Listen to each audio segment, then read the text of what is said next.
Namumuro na mga kababayan si Pacquiao, Pastor Kibuloy. Bakit niya Mr. Maravillas? Sabi nga sa Bible, the writings on the wall. Nagpapagang mga balita at pagtalakay sa mga isyu ng lipunan. Bulsa! Opinyon, banat at paglalantad sa katotohanan. Bulsa! What you see is what you get. You decide. Is, becoming clearer and clearer. Mene, tekel, oparsin. Ano yun, Mr. Maravillas? Yun ang writing on the wall na nasusulat po sa Daniel. The book of Daniel, mga kababayan. Tinimbang ka, ngunit kulang. At kailangan ang inyong karyan ay magtapos, mga kababayan. Bakit niya Mr. Maravillas? Kasi ito po yung balita ngayon, published by Politico News. Sabi dyan, with US closing in on Kibuloy, Rodi Duterte named Administrator of Kingdom of Jesus Christ Properties. Inappoint po si Maudigs bilang administrator po ng kaharian ni Pastor Gibbs. Inappoint ng disappointed son. Ayan po, mga kababayan. FPRRD appointed as new property administrator of Kingdom of Jesus Christ.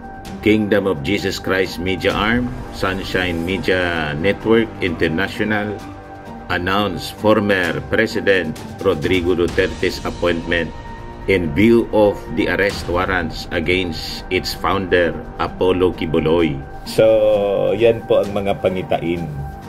The writings on the wall is becoming clearer and clearer. Sabi sa Daniel 5, verse 25, Mene, tekel, ofarsin. God has counted the days until your kingdom will end. Yan ang ibig sabihin po ng mene. Yung tekel, mga kababayan, sa mene, tekel, tinimbang kaan niya, ngunit kulang. You see? And yung ibig sabihin ng oparsen, your kingdom is being taken from you. Pero adya Mr. Maravillas, yung kaharianan niya, ipinasa kay Maudigs. May bagong king. Administrator, mga kababayan. Pati po si Maudigs, malamang yung kanyang mga araw ay patapos na rin. What if biglang magbago yung isip ng ating Pangulo at biglang papasukin na yung ICC? Ikaw na naman Mr. Maravillas. Di ba sinabi na ng ating Pangulong Bongbong Marcos na hindi niya papayagan? Sabi po mga kababayan sa matagal ng kasabihan, nothing permanent in this world, only change. Kung biglang magbago yung hangin. Yung ihip ng hangin, mga kababayan, di ba? But before ko sa inyo ibigay yung full story ng mga balitang yan, pati yung kalagayan ng ating First Lady Imelda Romualdez Marcos, kasi di ba nagkasakit, nagka-pneumonia. Click subscribe muna dito sa ating YouTube channel and hit the notification bell para lagi po kayong updated sa mga kaganapan dito sa ating bansa. Like and share na rin po ninyo ng ating video.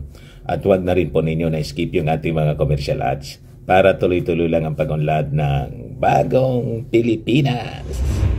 Sa mga naghanap po ng malinis and spacious fitness gym, pumunta na lang po kayo sa aming Colossal Fitness Gym. We also offer Grab Car Rental with our brand new 2023 model ng Toyota Innova. We also accept booking for those who are planning to travel via PAL, Cebu Pacific and other airline companies, local and international, and bills payment for Meralco Bills, PLDT, etc.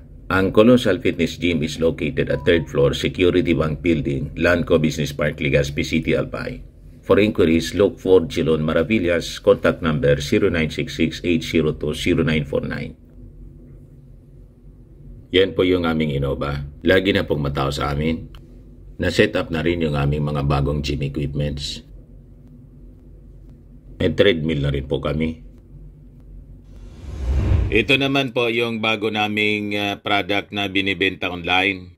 iGlow Serum, whitening po siya. Tingnan ninyo yung epekto sa aking anak na architect before and now. Yung mga inquiries po ninyo, dumiretso na lang kayo sa kanyang Facebook account, Riz Maravillas. By the way, ito pala yung bago naming grupo ng mga media influencers ng Pilipinas, KSMIP. Binuo namin siya, mga kababayan, kapisanan ng mga social media influencers ng Pilipinas para malabanan natin yung fake news.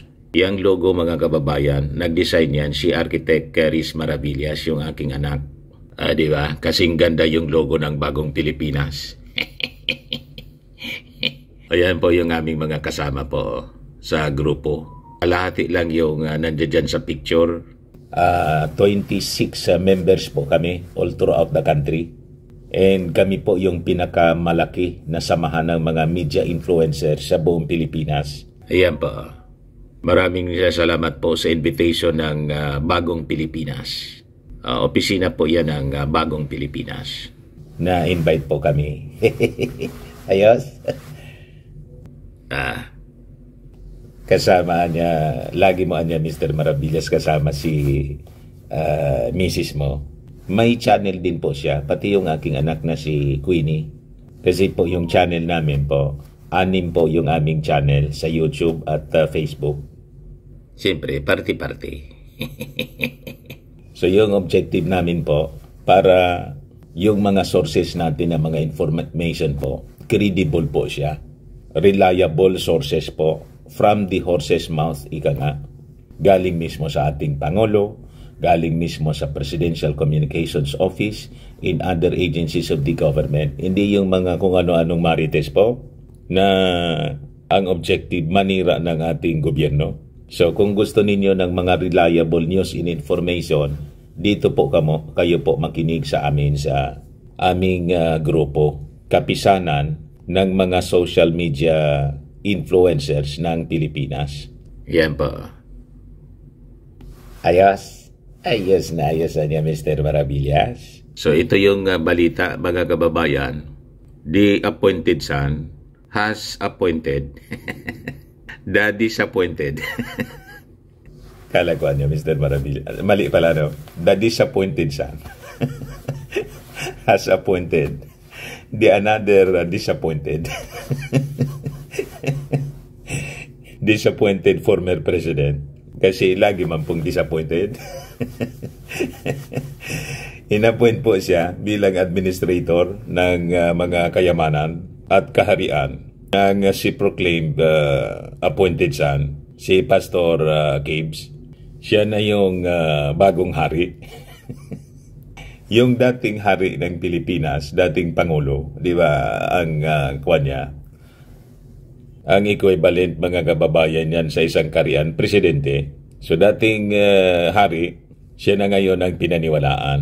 Kasi sa karian ni Gibbs, doon sa Davao, at iba pang mga properties, mga kababayan, sa Pilipinas, pati siguro sa ibang bansa, di ba may mga properties din sa sa ibang bansa si Pastor Gibbs, kasi napakayaman. Si Diggs na po yung administrator. Kasi tinutugis na po si Gibbs. Yan ang sabi rito, with US closing in on Kibuloy, Rodi Duterte named Administrator of Kingdom of Jesus Christ Properties. Talaga niya, Mr. Maravillas, magbarkada sila. BFF po, forever. Best friend forever. Parehas po yung pagkatao nila. Parehas mabagsik. Parehas habulin po. Parehas sinahabol. Si Maudig sinahabol ng ICC. Si Pacquiao po inahabol din po ng ng Amerika, ng CIA, ng FBI, pati ng Senado at Kongreso, kasi kinontem po. Pero Mr. Maravillas, dinefend ng mga senador. Marami po na mga defenders yung dating, hindi yung dati pala, Yung appointed son. Ayan po, yung mga defenders ng alleged rapist, sabi dito, senators defend alleged rapist. Hindi ba niya, Mr. Maravillas, 4 yan, kasama si JB Ercito. Biglang umatras po si JB. So sabi dito sa balita, President Rodrigo Duterte has been named as the Administrator of Properties of Kingdom of Jesus Christ on the heels of California's judge's order to unseal the arrest warrants against embattled religious leader Apollo Kibuloy. Duterte's appointment was announced Friday by Sunshine Media Network Incorporated. Ngayon lang po, yung KOJC's media arm po. The self-proclaimed appointed son of God is the former president's spiritual advisor. No other details about Duterte's new role is available as of posting time. Kibuloy founded KOJC and is considered as SMNI's honorary chairman, though his name does not appear in recent corporate document as an officer.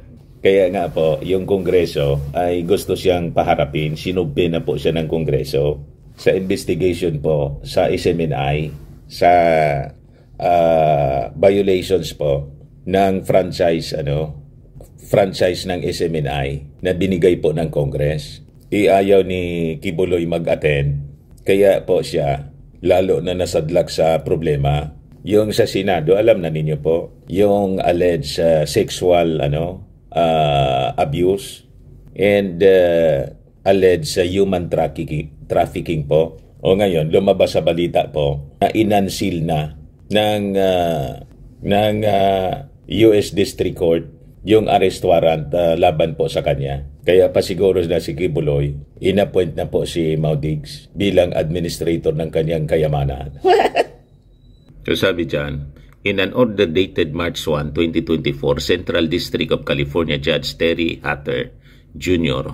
ordered the unsealing of the arrest warrants issued against Kibuloy and his co-accused for sex trafficking, fraud, and bulk cash smuggling charges. Matindi po yung kinakaharap na mga kaso ni Pacquiao. Pero niya, Mr. Maravillas, todo tanggol yung mga senador. Sabi po ni mamaya na ibigay ko sa inyo yung mga sinabi ng mga senador. The move might be the prelude for the United States government to start extradition proceedings for Kibuloy, American lawyer Lara Gregory told GMA News.